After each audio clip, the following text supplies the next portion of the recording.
बहुत समय पहले की बात है। उत्तर दिशा में घने जंगलों के पास शांतिपुर नाम का एक छोटा सा गांव हुआ करता था। उसी गांव में माधव नाम का एक मछुआरा अपनी मां मीरा के साथ एक टूटी फूटी झोपड़ी में रहता था। एक दिन माधव तालाब के किनारे बैठकर आसमान की ओर देख रहा था। हे भगवान, आज तो मेरा जाल मछलियों से भर दे। तभी अचानक गांव का एक आदमी वहां आ गया। उसका नाम रामू था। क्यों भाई माधव, सारा गांव जानता है तेरे जाल में यही 2 मछलियां फंसती हैं जिससे तू और तेरी माँ का गुजारा चलता है। अरे भाई, इस तरह से मजाक तो मत उड़ाओ कम से कम। मैं मजाक ना उड़ाऊं तो क्या करूं? अरे तेरा मजाक तो सारा गांव उड़ाता है। हाँ हाँ, डाल डाल जाल डाल। यही मछलियां पकड़ने के लिए इतना बड़ा जाल फेंकता है। माधव उदास हो गया और अपना जाल तालाब में फेंक दिया।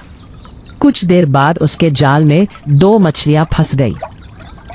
देखा, मैंने कहा था ना कि तेरे जाल में यही मछलियों के अलावा दूसरी मछली कभी नहीं फंसती। अब एक काम कर, इन मछलियों को लेकर चुपचाप चला जा, क्योंकि अब तेरा काम तमाम हो गया और अब तू शाम तक चाहे जितनी बार जाल डाल ले, मछलियां नहीं फंसने वाली। इतना कहकर रामू मजाक उड़ाता हुआ वहां से चला गया। माधव शाम तक अपना जाल फैलाए तालाब के किनारे बैठा रहा, लेकिन और कोई मछली नहीं फंसी। थक हार कर माधव अपने घर गया और 2 मछलियां अपनी माँ मीरा को देते हुए बोला, आज भी केवल 2 ही मछलियां जाल में फंसी हैं माँ। अरे कैसे मछुआरे हो तुम? दूसरे मछुआरे जाल भर भर कर मछलियां लाते हैं और बाजार में बेचकर बहुत सारा धन कमाते हैं, और तुम केवल 2 ही मछलियां लेकर आते हो, जिसे पकाकर मेरा पेट भी नहीं भरता। अरे तुम तो ऐसी बातें मत करो माँ। सारा गांव हमें ताना मारता है, मुझे इसका अफसोस नहीं होता, लेकिन जब तुम ताने मारती हो ना तो दिल एकदम फट जाता है माँ। ऐसा मत करो। मेरी समझ में ये नहीं आता कि आखिर तुम अपने गांव के उसी बेकार तालाब के पीछे क्यों पड़े हुए हो। अरे उस तालाब के अलावा और भी तालाब हैं, तुम वहां जाकर मछलियां क्यों नहीं पकड़ते? अरे माँ, बाकी तालाब या तो राजा के इलाके में है या फिर डरावने जंगल के पास है। अब ऐसे में मैं क्या करूँ? मुझे इससे कोई मतलब नहीं। तुम कैसे भी करके ढेर सारी मछलियां पकड़कर लेकर आओ, नहीं तो मैं ये घर छोड़कर चली जाऊंगी। मीरा पैर पटकती हुई वहां से चली गई। माधव अपमानित महसूस करता हुआ निराश होकर घर से बाहर निकल गया।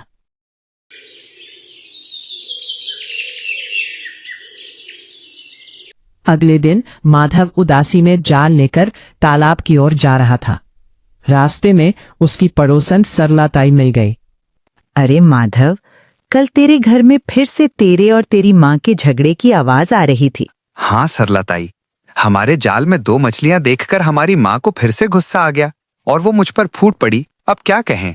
अपनी माँ को समझाता क्यों नहीं? अगर तेरे जाल में 2 मछलियां फंसी हैं तो क्या हुआ? हो सकता है कल तेरे जाल में बहुत सारी मछलियां फंस जाएं। तेरी माँ को सब्र से काम लेना चाहिए। अरे अगर माँ ही बेटे को नहीं समझेंगी तो कैसे चलेगा? ताई, हम अपनी माँ को कई बार समझा चुके हैं, लेकिन अब हम कैसे समझाएं? हमें खुद ही समझ में नहीं आ रहा। पता है आपको, वो ये तक कहने लगी है कि अगर मेरे हालात नहीं बदले तो वो हमें छोड़ देगी। हाय दैया, कैसी बेशर्म माँ है जो अपने ही बेटे को छोड़ने की धमकी दे रही है। अरे कल तो हमारी माँ कह रही थी कि हम उस तालाब को छोड़कर जंगल के दूसरे तालाब में जाएं। आज मैं और देखता हूँ, अगर हमारे जाल में मछलियां न फंसे तो मजबूरन हमें वाकई में दूसरा तालाब तलाशना पड़ेगा। अब क्या करें?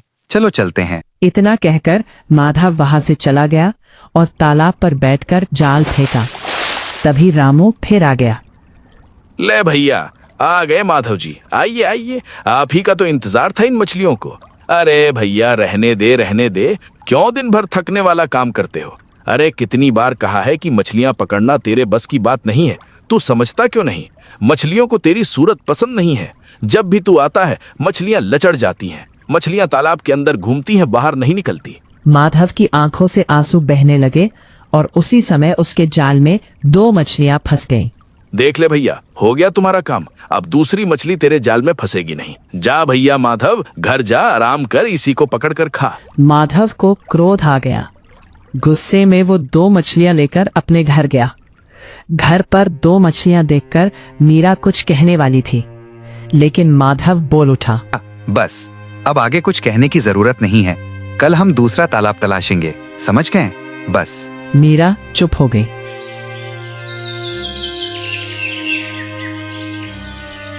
अगले दिन माधव जाल लेकर निकलने ही वाला था, तभी उसकी माँ मीरा ने उसे रोका। तुमने कल कहा था कि तुम दूसरा तालाब तलाशोगे। हाँ, गांव के उत्तर वाले जंगल में एक तालाब है। सुना है वो शापित है। कोई आज तक वहाँ पर नहीं गया। बस लोग तरह तरह की बातें करते हैं, न जाने वहाँ क्या है। तुम वहाँ क्यों नहीं जाते? अरे वो तालाब तो वर्षों से कोई गया ही नहीं है। कहते हैं वहाँ पर कोई राक्षसी आत्मा का वास है। ये सब बकवास बातें हैं। अगर किस्मत बदलनी हो तो थोड़ा सा जोखिम तो उठाना पड़ता है। तुम वहाँ जाओ, मुझे उम्मीद है कि वहाँ तुम्हें ढेर सारी मछलियाँ मिलेंगी और तुम्हारे लिए फायदा भी है। कौन सा फायदा? हाँ, और अगर वहाँ कोई खतरा हुआ तो मुझे कोई फर्क नहीं पड़ता। तुम उसी तालाब के पास जाओगे। अगर वो शापित भी हुआ तो भी मुझे कोई फर्क नहीं पड़ता। मुझे केवल धन चाहिए, चाहे तुम शापित हो या फिर तुम्हें कोई नुकसान पहुंचे। मीरा की बात सुनकर माधव चौंक गया। उसकी बातों से आहत होकर माधव शापित तालाब की ओर निकल पड़ा। रास्ता वीरान था। माधव ने देखा कि पेड़ सूखे और झुके हुए थे। कुछ देर बाद माधव तालाब पर पहुंचा। अब यहाँ तो बहुत ही चुप्पी पसरी हुई है। ऐसा लग रहा है जैसे मनुष्य तो बहुत दूर की बात है। वर्षों से यहाँ कोई जानवर भी नहीं भटका। उसने हिम्मत करके जाल डाल दिया। कुछ ही देर में एक चमकदार मछली माधव के जाल में फंस गई। माधव ने तुरंत उसे बाहर निकाला और दलिया में डाल दिया। जैसे ही मछली को डाला, उसने 2 सोने के अंडे दे दिए। अरे वाह, इस तालाब के बारे में तो प्रसिद्ध था कि ये शांत है, लेकिन ये तालाब तो जादुई निकला। चलो, मछली ने 2 सोने के अंडे दिए, हमारा काम सफल हुआ। माधव तुरंत घर लौटा और मछली व सोने के अंडे मीरा को दिखाते हुए बोला, अरे माँ, बड़ी अद्भुत बात है। उस तालाब में भी हमारे जाल में एक ही मछली फंसी, लेकिन जैसे ही मछली को हमने डलिया में डाला, उसने 2 सोने के अंडे दे दिए। ये तो बहुत अच्छी बात है। एक मछली जिसे हम खाकर पेट भर सकते हैं और 2 सोने के अंडे।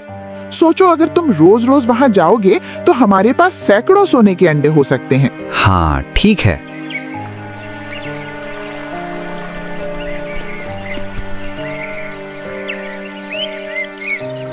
अगले दिन माधव फिर वहां गया। एक और मछली फंसी और उसने 2 सोने के अंडे दिए। धीरे धीरे माधव रोज वहां जाने लगा। कुछ दिनों में माधव और मीरा की परिस्थितियां बदलने लगी। पुरानी झोपड़ी की जगह अब एक पक्की हवेली बन गई। गांव वाले अब माधव को सम्मान की दृष्टि से देखने लगे।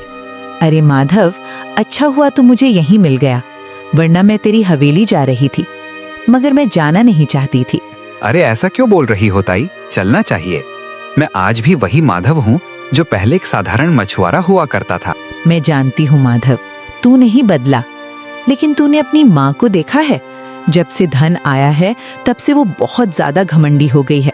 खैर छोड़, जब धन नहीं था वो तब भी सीधे मुंह बात नहीं किया करती थी। देख, मैं चाहती हूँ कि तू गरीबों की मदद किया कर। कल मैंने देखा कि एक भिखारी तेरे घर पर आया और तेरी माँ ने उसे अपमानित करके निकाल दिया। अब ठीक है सरला ताई, मैं अपनी माँ से आज ही इस मामले में बात करूंगा।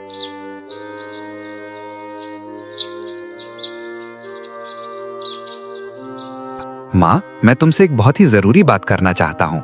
देखो माँ, सरला ताई बता रही थी कि कल एक भिखारी आया था जिसे तुमने अपमानित करके बाहर निकाल दिया। अरे ऐसा कोई नहीं करता। क्या तुम अपनी गरीबी के दिनों को भूल गई हो? हाँ, मुझे सब याद है, लेकिन शायद तुम भूल गए कि जब तुम गरीब थे तब कैसे गांव वाले तुम्हारा मजाक उड़ाया करते थे। ओहो माँ, हमें गांव वालों की कोई परवाह नहीं है। हमें उनके जैसा नहीं बनना है, समझो। अच्छा सुनो, मैं तुमसे ये कहना चाह रहा था कि देखो, अब हमारे पास धन की कोई कमी नहीं है, इसलिए अब मैं चाहता हूँ कि मैं उस तालाब से मछलियाँ पकड़ना छोड़ दूं और कोई बड़ा व्यापार शुरू कर दूं। क्या कहती हो? यह सुनकर मीरा भी चौंक गई। उसने गुस्से से माधव की ओर देखकर बात की। तुम्हारा दिमाग खिसक गया है। मेरा दिमाग नहीं खिसका है माँ, लेकिन तुम्हारे मन के अंदर लालच सवार हो गया है। मैं देख रहा हूँ, जब से हमारे पास बहुत सारा धन आया है, तुम्हारे मन में धन की लालसा खत्म होने के बजाय और बढ़ती जा रही है। बकवास मत करो और तुम उस तालाब को कभी नहीं छोड़ोगे। नहीं, मैं कल से उस तालाब पर नहीं जाऊंगा, मतलब नहीं जाऊंगा। अरे भाई, हमारे पास इतना धन है कि हम एक अच्छा व्यापार शुरू कर सकते हैं, जीवन भर कमा सकते हैं। तो मछली पकड़ने क्यों जाऊं? ठीक है, जैसी तुम्हारी मर्जी, लेकिन तुम्हें मेरा एक कहना मानना होगा। क्या कहना चाहती हो? सोचो, अगर हर दिन एक मछली से 2 अंडे मिलते हैं तो क्यों ना सारी मछलियां एक साथ निकाल ली जाएं?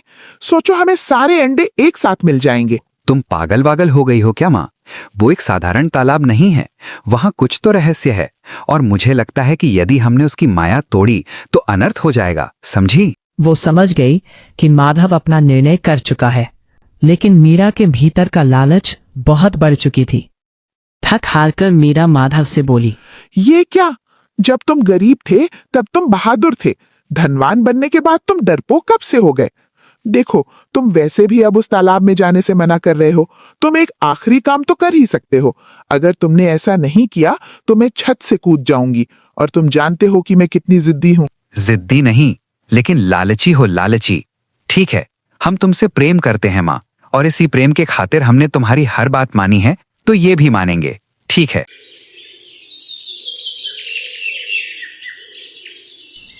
अगले दिन माधव 2 नौकरों के साथ उस तालाब के किनारे गया। आखिर आप हमें यहाँ क्यों ले आए हैं मालिक? देखो, मैं यहाँ रोज जाल फेंकता था, तब एक ही मछली फंसती थी। मैं चाहता हूँ कि इस तालाब की सारी मछलियाँ मुझे मिल जाएं, इसलिए तुम दोनों बाल्टी से इस तालाब का सारा पानी निकालो। चलो, लग जाओ फटाफट काम पर, चलो। दोनों नौकर माधव के आदेश का पालन करने लगे। कुछ ही देर में दोनों नौकर बाल्टियों से तालाब का पानी निकालने लगे। दिन भर की मेहनत के बाद माधव को अपनी मेहनत व्यर्थ लगने लगी। तालाब सूखने लगा, लेकिन कोई मछली नहीं दिखाई दी। तालाब से केवल कीचड़ और बदबू आ रही थी। अंत में माधव को एक छोटी सी सुरंग दिखाई दी जो तालाब की तली में थी। माधव ने अपना हाथ डालकर उस सुरंग को जांचना शुरू किया। अगले ही पल एक काली लपट बाहर निकली और तालाब भयानक धुएं में बदल गया। दोनों नौकर डर के मारे गांव छोड़कर भाग गए। माधव डरता हुआ हवेली में आया। माधव का डरा हुआ चेहरा देखकर मीरा चौंक गई। क्या हुआ? जो 2 नौकर तुम्हारे साथ गए थे वो कहाँ गए? वो दोनों नौकर तो गांव छोड़कर भाग गए। इतना कहकर माधव ने तालाब की सारी घटना मीरा को सुनाई। यह सुनकर मीरा भी डर गई। मुझे तो लगता था कि उस तालाब की सारी मछलियां तुम्हें मिल जाएंगी, परंतु वहां कुछ ऐसा भी हो सकता है, मैंने तो सोचा भी नहीं था। अरे, हम तुमसे कहते थे ना माँ, वहां तालाब तो पूरी तरह सूखा हुआ था। न जाने कौन सा रहस्य था जिससे हमें मछली मिल रही थी, जो 2 सोने के अंडे दे रही थी। मीरा चुपचाप अपने कमरे में चली गई।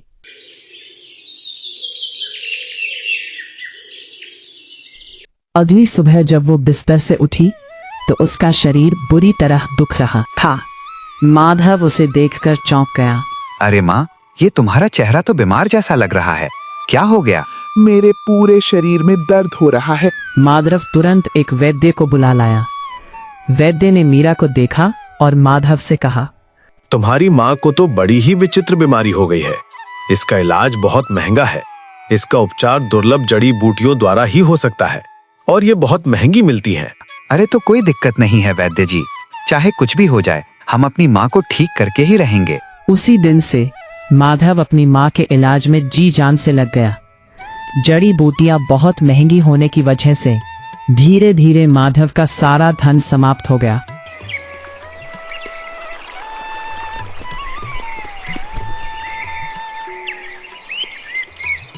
हमारे पास जितना भी धन था वो सब खत्म हो गया। देखो, तुम्हारी माँ का कुछ दिनों का इलाज और बाकी है। अगर ये नहीं हुआ तो बीमारी वहीं से आ जाएगी जहां से मैंने इलाज शुरू किया था।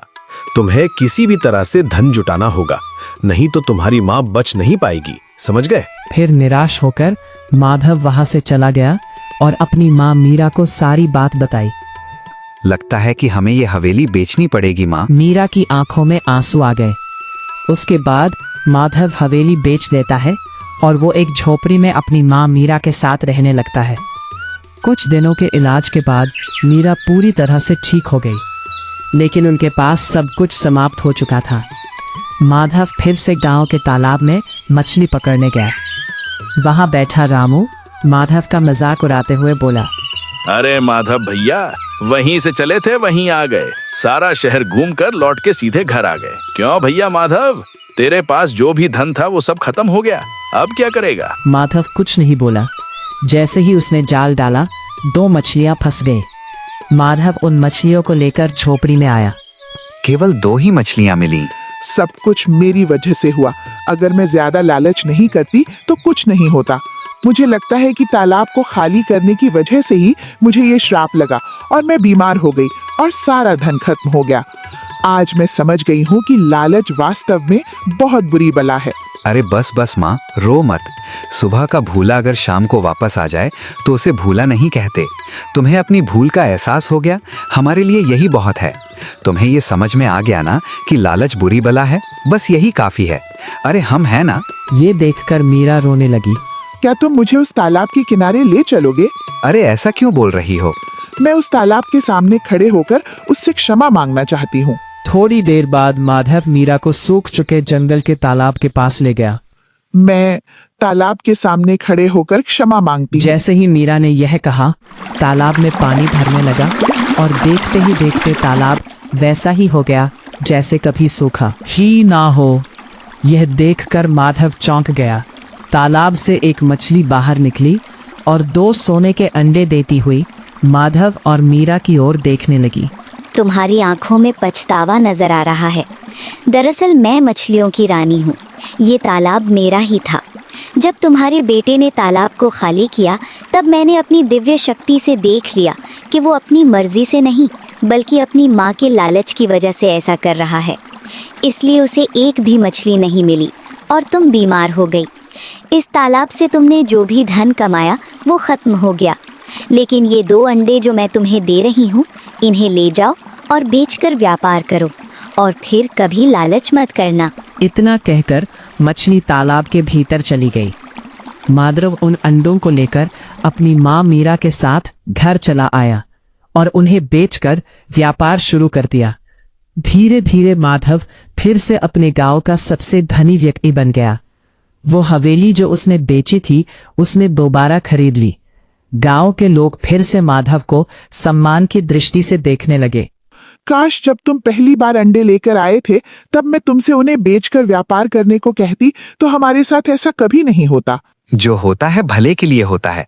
अगर तुम लालच न करती तो तुम्हें कभी समझ ही नहीं आता कि लालच बुरी बला है। यह देखकर मीरा मुस्कुराने लगी।